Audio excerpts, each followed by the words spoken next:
Good evening and welcome to the Offer Accepted Show. My name is Jon Taylor, the host of the Offer Accepted Show, and I'm so excited to have you join us here this evening. Today we're going to talk about the current market conditions, what's happening in the market, the selling price, the inventory, and all the things that are really making up this new dynamic in this energetic market. Before we get started with Missy and Kris, I wanted to share some great news with you. We're moving the show to Saturdays at 10 a.m. so that you can reach the show when it's not during work time. So tune in every Saturday at 10 a.m. for the Offer Accepted Show, a show for home buyers in a seller's market. It's going to start this Saturday at 10 a.m., so we'll see you in just a couple of days. But for now, let's get started with Missy and Kris on what's going on in the current market. The market is always changing and always energetic. There's a lot of dynamics happening in today's market. It is still a seller's market, but things are changing. Today we're going to speak with Missy Buttrum from HomeWire Realty, and we're going to talk about what's going on with family homes and the inventory, the supply that's out there. Well, John, the market is still busy. According to our local Metro MLS, homes in southeastern Wisconsin are at about 5,000 active listings in August versus 4,000 in July. So more and more inventory is coming out there. That's great news for our buyers that are out there watching this episode. It's great news for home buyers when we have a 25% increase in the inventory. And what's the cause of that increase? The cause of the increase can be many things, but the big thing is just the ebb and flow of real estate in general. July slows down a little. August is a little slow at the beginning, but then all of a sudden buyers and sellers are deciding to move. Maybe they want to go to a different school district, downsize, upsize. And we have a few months of kind of busyness again. And then holidays hit and winter hits and we slow down a little bit for that time. So we're just into a natural up and down of the market. And things are shifting in new ways with everything that's happened in the last year and a half. There's new patterns, new rules. Right, nothing follows a simple rule anymore. Yeah, right? It's all different. So what's the current sold to list price ratio? I know we talked about that in a previous episode. Has that gotten better for the buyer or what's happening? Yes, so as we talked about in a different episode, we talked about that ratio, and all that means is what are current homes selling at as far as a percentage of the list price. Back in June, it was at its highest at 104.2%. And now, that's high. And now we're down to 102% of the list price. So it's headed in the right direction. And when you listen to the news, we're going to cover this again. When you listen to the news, they say that houses are selling for double or whatever. You know, they just make it exaggerating a bit. Yeah, but it's a couple of percentage points is the average, and that's averaged out from houses that are, you know, maybe selling for less amount of money or distressed, and averaging those in with the higher end homes in the Lake Country. So what's happening in the new home build market? I know we placed your Heckman home last week. Now, what's happening in general with new homes? It's always a hot topic for conversation is new construction and material prices. So lumber prices are the big thing determining new construction build. Lumber prices right now, I just checked it, we're down to $500 per 1,000 feet. Now what that means is it costs $500 to get 1,000 feet, but it has not been that low since last November. It hit its highest in May at about $1,600 per 1,000 feet. So we're down less than half on the cost of lumber. That's going to help promote new construction. Yeah, and new construction, the way that helps the home market is people build their forever home, their dream home, and then they sell the home that they've been in for a while that might be in the neighborhood. And then those homes come for sale that millennials can then afford. So it's kind of a trickle down, isn't it? Yes, for sure. Yeah. Interest rates are still low. And how long are listings staying on the market? You know, we talked about the inventory, but how long is that inventory staying up there? Is it leveling out into the favor of the buyer? Interest rates are low, and it's obviously keeping things busy. I'm noticing that days on market is still around the same, but not jumped on 24 hours. We're getting more of a few days. Maybe there's 5 offers versus 10 offers on a property, and I'm getting more and more accepted offers for my buyers, more choices for them, and not such a saturation of offers. I'm also noticing with my own sellers, I'm getting more listings out there. So it's just really nice to see that movement going on in the market. Missy, do you have a success story of someone who's gotten their offer accepted recently? I do. I have a nice family that I've been working with probably since March of this year. They had a home to sell. And as you know, anything with this market, having a home to sell is such a hindrance on your offer. So what I did is I got a little creative. We put in lots of offers and they were getting turned down, but I got creative.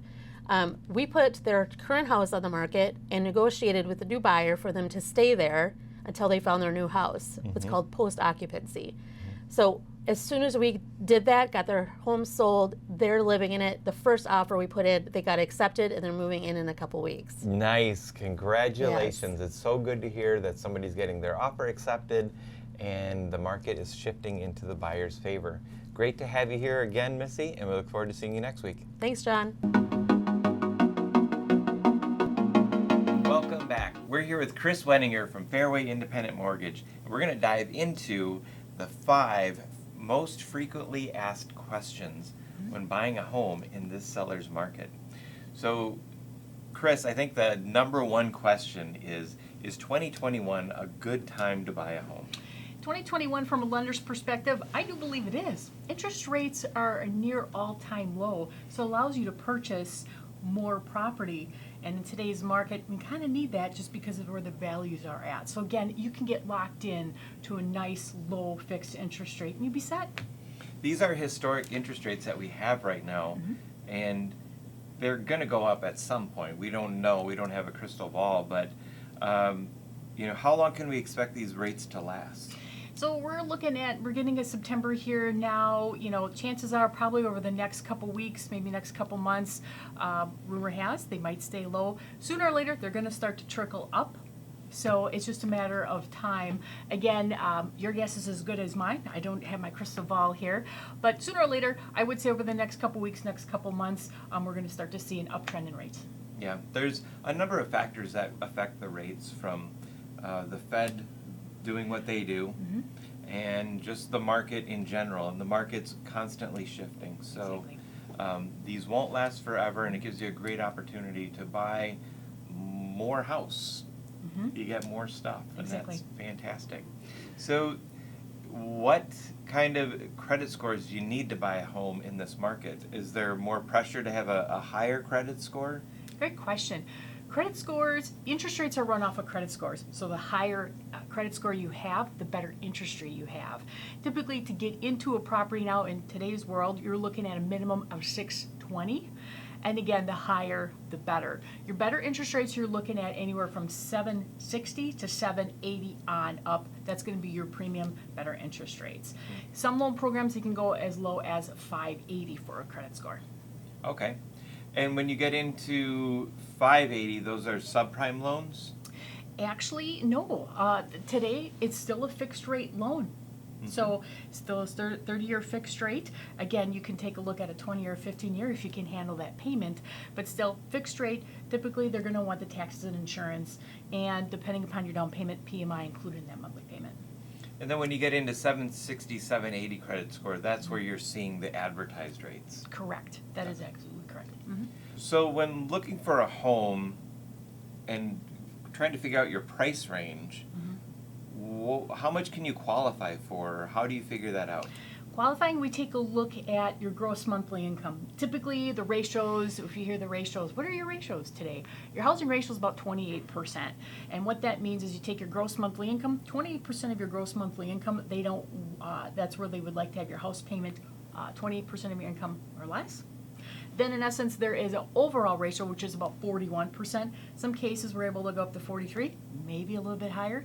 And what that entails is taking a look at your new house payment, plus any car payments, any student loans, any minimum credit card payments. They're going to lump that all together. They would like to keep that payment at about 43% of your gross monthly income. And define gross monthly income so we're really clear on that. That is before taxes. Typically, they're going to take a look. If you're a salaried person, they're going to look at your salary. If you're an hourly person, they're going to look at your base. And here's where the tricky part is when it comes to if you make any overtime, any bonuses, those two items, they're going to average out over a 2-year time period. How much should I have left over? Oh, that is the big question. You know, the more the better. Typically, you're going to want to see anywhere from 3 months of mortgage payments to 6 months plus. If you can take a look at what your monthly budget is, meaning what your mortgage payment is, what you're spending on your utilities, what you're spending on your other items, such as your car payments, student loans, ideally, in a perfect world, we'd like to see at least 6 months. Can that happen? It would be ideal. It would be ideal. What are the costs in buying a home, and what are the closing costs involved in getting all this financing happening? Yeah, it's one thing that we got to take a look at when we purchase a house. There's a couple different items that we need to be cognizant of as far as purchasing. Number one is your down payment, if you have any. Then there's the closing costs. Closing costs, we're going to do another show on that specifically related to that, so I'm excited about talking more about that. But if you take a look, anywhere from 2 to 3% of the asking price is going to be your typical costs. Appraisal, loan setup, escrow, so on and so forth. And again, that could vary. In addition to that, you want to take a look at, are you going to do home inspection? Home inspections can run anywhere from $450 to $600 plus. If you're going to do radon tests, those will all be taken into consideration as well. That's good to know. Thanks for stopping by, and I appreciate you answering the 5 most frequently asked questions, and we're going to see you next week. Thanks for having me. Absolutely. Missy and Kris always share some great news with us and a lot of insight into how the market's working, the rates, and the inventory, and I appreciate them coming by. It's wonderful that they're here. This episode is brought to you by HomeWire Realty. HomeWire Realty can help you get the house of your dreams, get that forever home, or get that house you've always been looking at.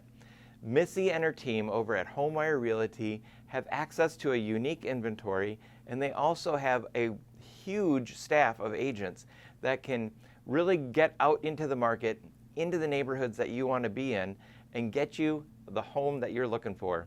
It's an advantage for you as a home buyer in the seller's market, and we really need to have a good team around us in order to get that home, in order to make the deal and to get our offer accepted.